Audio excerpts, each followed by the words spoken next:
क्यों बांट रहे हैं? क्यों वोट खरीदना चाहते हैं? किस चीज के लिए खरीदना चाहते हैं? तो बदनावर को खरीदना चाहते हैं। मोल नहीं है दत्ती गांव का, कोई पैदा नहीं हुआ जो खरीद सके। और आज दे क्या रहे हैं? आज आदिवासियों को आके ये कह रहे हैं, अरे साहब वो दत्ती गांव बन गए तो हमारे तो 2 मंत्री थे आदिवासियों के, अब देखो हट गए, हमारे लिए आओ, हमारे लिए आओ। अलाउ जी कह रहे हैं जय जिंदाबाद। जैश गैर राजनीतिक संगठन है। जैश राजनीतिक संगठन नहीं है, हम साथ हैं। अंत्योदय के भाव में हम साथ हैं, हर एक वर्ग को ऊपर उठाने के हम साथ हैं। हीरालाल अलावा की टिकट में मैंने मदद करी थी, पूछ लीजिए उनसे, न माने तो ठीक है करी थी, मेरा भाव शुद्ध था।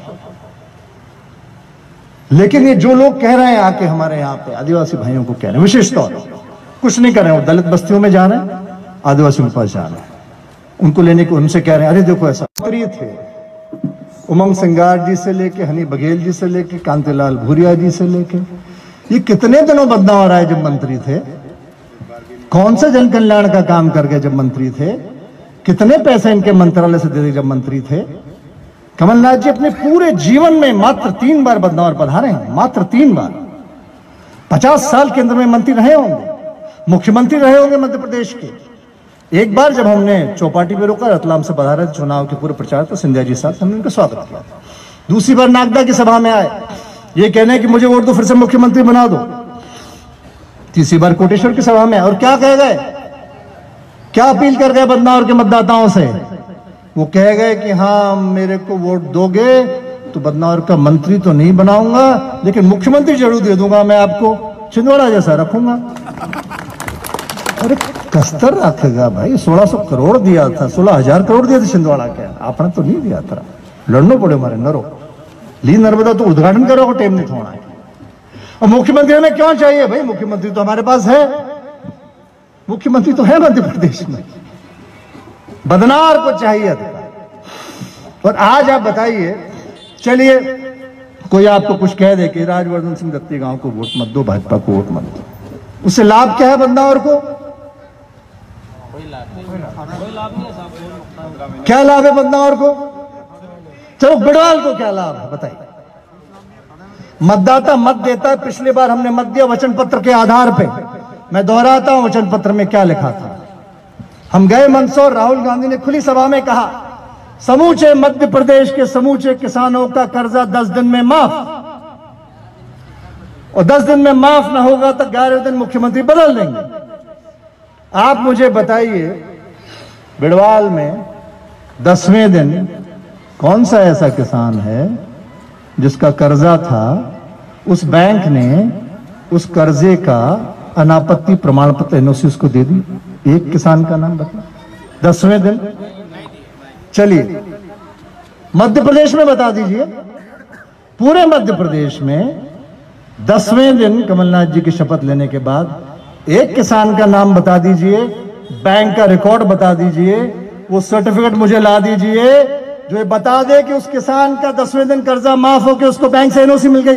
एक किसान, मैं संन्यास ले लूंगा राजनीति से। एक किसान बता दे समूचे मध्य प्रदेश में, एक किसान।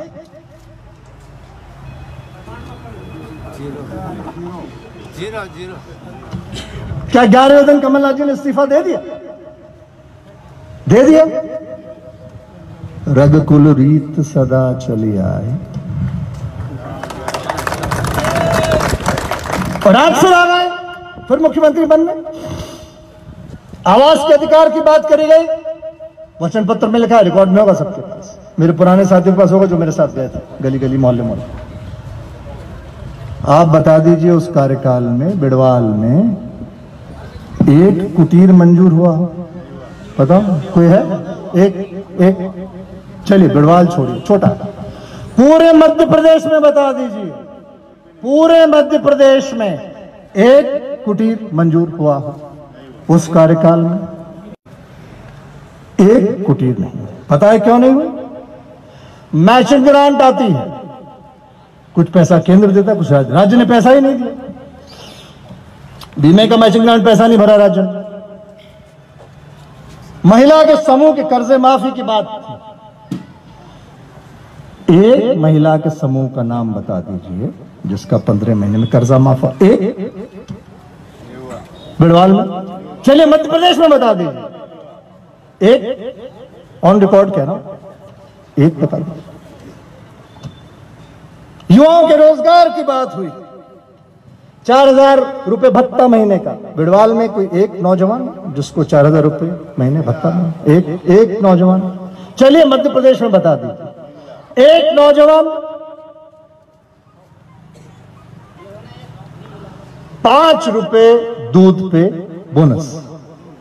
एक किसान कोई, अशोक जी आपको मिले, गाय भैंस का निकल है, नारायण चौधरी जी आपको 5 रुपए बोनस मड़ी को दूध वाले, वकील साहब आप, कालू सिंह जी आप, परोज जी आप। चलो मध्य प्रदेश में बता दीजिए, एक किसान जिसको 5 रुपए का दूध पे बोनस, एक किसान। ऐसा मैं पूरा पढ़ सकता हूं। अब आप बताइए कौन गद्दार, कौन धोखेबाज, किसने छल किया, किसने लोकतंत्र का हरण किया, कौन छद्म वेश में जैसे रावण साधु रूप में सीता मैया के भिक्षाम दे। भोलेपन में माता सीता चली के हरण करा, लंका चले गए और हो गई पूरी रामायण। तो ये सोने की लंका जो थी माननीय व्यापारी कमलनाथ जी की, क्या हमने गलत किया इसको जला के? क्या इन्होंने झूठ बोल के हमारा मत नहीं लिया?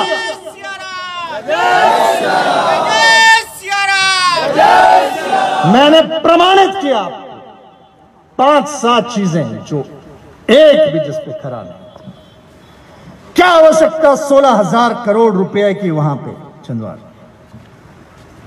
जो रोजगार का अधिकार खाली, आवास का अधिकार खाली, किसान का माफी खाली, महिला संघ।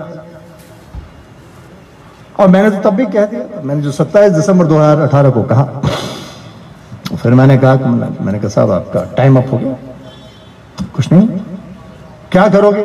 सर क्या करें, खेती कर लेंगे, घर पे जाकर करना क्या है, तो बड़ी बात थोड़ी, राजनीति को जीवन का अंत थोड़ी है। और मैंने तो 4 जून 2016 को जब मेरे ऑपरेशन के बाद मैं लौटा था बदनौर, पहली बार आप लोगों ने स्वागत किया था मंडी प्रांगण में, सार्वजनिक खड़े मन से उस मंच पे सब बैठे।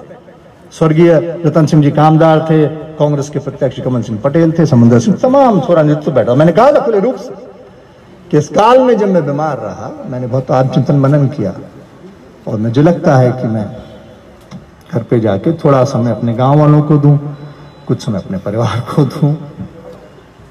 हाँ, कहते हैं ना जैसे ये जिंदगी जरा आहिस्ता चल, कुछ कर्ज चुकाना बाकी है, कुछ फर्ज निभाना बाकी है, रफ्तार में तेरी चलने से कुछ रूठ गए, कुछ छूट गए, रूठों को मनाना बाकी है, रोतों को हंसाना बाकी है, जिंदगी कुछ आहिस्ता चल। इन सांसों पे हक है जिनका, उनको समझाना बाकी है, जिंदगी कुछ आहिस्ता चल, कर्ज चुकाना बाकी है, फर्ज निभाना बाकी। तो कुछ फर्ज मेरा मेरी बूढ़ी माँ के प्रति भी था जो विधवा है, कुछ फर्ज मेरा मेरी बहन के प्रति भी था जो विधवा है, जो विधवा नहीं, भगवान न करे गलती से निकला, लेकिन जो मुझसे आस रखती है, कुछ और लोगों के प्रति। ओम गर्ग जैसे लोगों के खड़े हैं मेरे सामने, मेरे पिताजी ताउम्र उन्होंने मेहनत करी, आज वृद्धावस्था में इनके बच्चे अच्छे अमेरिका पढ़ रहे हैं, लेकिन इन लोगों के प्रति मेरा कर्ज है। इन्होंने मेरे पिता को बनाया जो उन्होंने बनाया, ऐसा है। ऐसे हजारों लाखों लोग हैं इस मध्य प्रदेश आज खड़े। मैंने इनको फोन नहीं लगाया, मैं इनको पेट्रोल डीजल का पैसा नहीं दिया, मेरा प्रचार करने आया, भत्ता नहीं देता मैं इनको, आए प्रचार करके चले जाएंगे, मुझे पता भी नहीं लगे, मुझे कहेंगे दिख गए, मुझे मैंने नाम ले लिया। ये जाएंगे कम से कम 100 घरों पे जाएंगे, जिस घर पे बैठेंगे वहां से सब लेके समेट के ले जाएंगे। क्यों? क्योंकि इनकी कमाई, ईमान, समर्पण है। ऐसे लोगों का कर्जा मुझ पे है, ऐसे लोगों के प्रति देगा मुझे। लोग कहते हैं विरासत में आपको राजनीति मिली, अरे मेरे को दायित्व भी मिला, कर्तव्य बोध भी मिला। और जब मैंने आपका मत लिया और मैंने शपथ ली जाके विधानसभा के लिए आपकी बदनावर के प्रति, तो मैं कर्तव्यबद्ध था। मुझे इसलिए आप नहीं बनाए गूंगा बहरा बन के खड़ा रहा हूं, चुपचाप बकरी के मेमने कर मुंडी हिलाता रहूं सबके सामने। हक अधिकार की बात आएगी तो प्रतिकार होगा, क्यों नहीं करता। और आज क्या मिला बदनावर को, जब सरकार आपकी बना दी हमने, आपकी इसलिए कि मैं यहां से खड़ा हूं, मुझे कोई गुमान भ्रम नहीं है, मैं इसलिए खड़ा हूं कि आपने मुझे लायक बनाया है। शक्ति आप, तो मंत्रालय तो आप ही का है। और जब आज आपकी सरकार बनी तो जहां एक कुटीर नहीं था, हमने आवाज पर उसमें 27,000 कुटीर बदनावर विधानसभा पोर्टल पर दर्ज करा के आपको मिलने वाले। खाद्यान्न पर्चे गरीबी उन्मूलन में जहां एक न बटी थी, 21,800 खाद्यान्न पर्चे मैंने सैंक्शन करा दी, वो बदनावर विधानसभा में आपको मिल रही। जहां एक सड़क ना हुई थी, हमने 200 से 250 सड़क के काम चल रहे हैं आज की तारीख में। जहां जिले से जिले जोड़ने की सड़क, चाहे आपकी बीड़ को लेकर नावदा से जोड़ने की बात हो, चाहे हमारी मुल्तान से लेकर जवासा की बात हो, चाहे हमारी 2 तहसीलों को जोड़ने की, हमारी खंडीगारा से लेकर कड़ोद से लेकर गाड़ावत की बात हो, चाहे जो 50 साल में न बन चुका आपकी सादलपुर से देखिए गोंदपुरा की एक सड़क 11 करोड़, एक सड़क पूछो सादलपुर वालों से, सारे खेत उनके उधर, पूरी बरसात में अटक जाए। आपको दिक्कत थी पानी की, पेयजल योजना ठीक नहीं चलती थी। शिवराज सिंह जी का 15 करोड़ की फ्लोराइड में सस्टेनेंस में सप्लीमेंट्री मैंने पैसा वो सैंक्शन आज करा दिया। सारे वगैरह छूट रहे, वहां भी किशनपुरा वगैरह छूट रहे, टंकी थी वो टंकी भी उनके सैंक्शन। और ये जो लोग आज वोट मांगने भ्रमित करने तमाम मंत्री आ रहे हैं, आज जाति के नाम पे वोट मांगते हैं, हम भील तुम भील, भाई के नाम पे वोट मांगते हैं। अरे हम भील तुम भील, हम तो पढ़ने में भी बामण लाई रहा, बोलना नहीं चाहिए मुझे, लेकिन वो व्यक्तिगत होगा इसलिए मैं हो रहा। आपको शर्म आती है आज अपनी जाति में शादी करते हैं? कहना नहीं चाहिए मुझे, मैं कहता नहीं आमतौर पर। और क्या है, आज आप एहसान जता रहे हो, जब आपके पास मंत्रालय थे आप नहीं आए काम करने। अब जब काम हो रहा है तो अखर रहा है आपको। पेयजल का काम हो रहा है, सड़कों का काम हो रहा है, कुटीर जब होने जा रही है, खाद्यान्न पर्ची जब बन रही है, नर्मदा 1600 करोड़ की योजना, क्यों नहीं आए कमलनाथ जी उसका उद्घाटन करने, क्यों नहीं चालू करवाई? आप कुक्षी पधार सकते थे, ढई की योजना कर सकते, जो हमारे बाद सैंक्शन हुई, तो आधे घंटे यहां क्यों नहीं पधार सकते थे? माननीय मंत्री जी थे, इसी बड़वाल से कई भाषण उन्होंने दिए श्रेय लेने के लिए। अरे मैं तब मानता जब आप योजना मंजूर होते ही आके प्रेस कॉन्फ्रेंस बदनावर लेके कहते कि हाँ हमने ये आपके लिए किया, उसको हम चालू कर रहे हैं। नहीं सी चिंता, उनको चिंता, इसलिए वहां कर। और वो तो हमने कराई एक दिन में कोटेश्वर में। वहीं हमने कहा माननीय मुख्यमंत्री जी के साथ और गांव छूट गए। जब 450 मीटर लिफ्ट होके, करीब 1500 फीट लिफ्ट होके नर्मदा जी का पानी हम बदनावर ला रहे हैं, तो क्यों बाकी गांव छूट गए? और सहर्ष उन्होंने स्वीकार किया। वहीं पे बाकी बचे हुए गांव की जिनकी लागत करीब 1700 करोड़, उन्होंने कहा हाँ इनको भी डीपीआर में लेके हम स्वीकृत कर रहे। बताइए, एक दिन में 3300 करोड़ बदनावर को समर्पित कर गए। क्या हमने गलत किया? क्या कम मिल रहा है? क्या गलत हो रहा है? पहले क्यों नहीं? और इसलिए मैं कहता हूं यह चुनाव मेरा नहीं है, यह आपका है, आपके भविष्य का है। 2000 करोड़ के उद्योगों के प्रस्ताव हमारे पास है। कृषि आधारित उद्योग लगा, मिर्ची, टमाटर, प्याज, लहसुन, गेहूं, सोयाबीन, मटर, चना, अंगूर, स्ट्रॉबेरी, अमरूद, बांस, मक्का, हर फसल की खपत यही होगी। Procurement zone, warehousing, cold storage, dry port की अवधारणा है। ड्राई पोर्ट यानी एसईजेड, एक्सपोर्ट जोन। जो इन्वेस्ट करता है वही रेलवे लाइन लेके आता है। आत्मनिर्भर भारत का सपना साकार करते हुए vocal for local, local to global, यहां चरितार्थ करेंगे। आप यहां से धार जिले, मध्य प्रदेश, देश में नहीं, आप Chicago, London, Paris, New York, Frankfurt, Lisbon, Kuwait, Dubai, जहां चाहे अपना उत्पाद बना के भेजिए, टैक्स फ्री में, फॉरेन करेंसी आपको आएगी। क्या बुरा हो रहा है? इस पूरे निवेश में प्रारंभिक तौर पर 7 से 8 हजार रोजगार, और जब पूरा होगा 28,000 रोजगार का नव सृजन हमारी बदनावर विधानसभा में। क्या गलत बुरा हो? 2,04,000 मतदाताओं की विधानसभा में 28 से 30 हजार नव रोजगार हमें उपलब्ध हो बदनावर की धरती पे। क्या ये हमें नहीं चाहिए? क्या बदनावर का अधिकार नहीं है? क्या हमें इसकी आवश्यकता नहीं है? तो इसलिए आपका चुनाव है। उन 28,000 रोजगार के लिए मतदान है, उन कुटीरों के लिए मतदान है, उन सड़कों के लिए मतदान है, नर्मदा जी के पानी के लिए मतदान है। राजवर्धन सिंह दत्ती गांव को विधायक बनाना प्रतीक मात्र है। मुझे तो बचपन में बना दिया था आप लोगों ने। ये चुनाव। और उनके मुद्दे क्या है? अरे वो राजवर्धन सिंह ने गद्दारी की, अरे लोकतंत्र की हत्या की, अरे इतने करोड़। अरे भाई तुम्हारे पास है ही नहीं, मेरा मोल ही नहीं है भाई। और लोकतंत्र का आकलन होता है वोटिंग परसेंटेज से। पिछले चुनाव में भाजपा का वोटिंग परसेंटेज कांग्रेस से ज्यादा था, ऑन रिकॉर्ड ज्यादा था। मध्य प्रदेश में कांग्रेस से ज्यादा वोट लोगों ने बीजेपी को दिया, ऑन रिकॉर्ड। मैं नहीं कह रहा, ये बात अलग है कुछ सीटों के हेर फेर में समीकरण बदल गया। जैसे राजेश अग्रवाल जी यहां से लड़ लिए, वोट बटा। कई जगह और हुआ, मंदसौर नीमच में तमाम सीटें ऐसी आई, समंदर सिंह पटेल लड़ लिए और लड़ लिए। तो ये आकलन जनता करती है और जनता करेगी, क्या दिक्कत है। 3 तारीख को चुनाव है, तीसरा खाना है। उम्मीदवार आपके समक्ष याचक के रूप में खड़ा है, दल मेरा मंच पे है, करबद्ध हूं, प्रार्थना कर रहा हूं।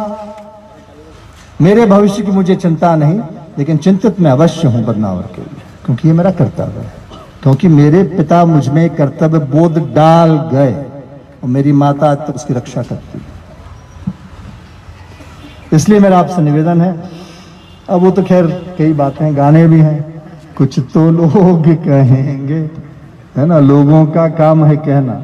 और एक गाना और पुराना मुझे याद है, माननीय पधार रहे हैं आज, वो उनके मुख्यमंत्री कार्यकाल में अग्निहोत्री जी बड़ा अच्छा गाते हैं, कांग्रेस सेवा दल के अध्यक्ष हैं, उनसे पूछिएगा, गा के सुनाएंगे, कई मंचों में गाया है उनके। उन पे गाना था, ओ गड्ढों के राजा उजालों के दुश्मन, तेरा मुस्कुराना गजब ढा गया है।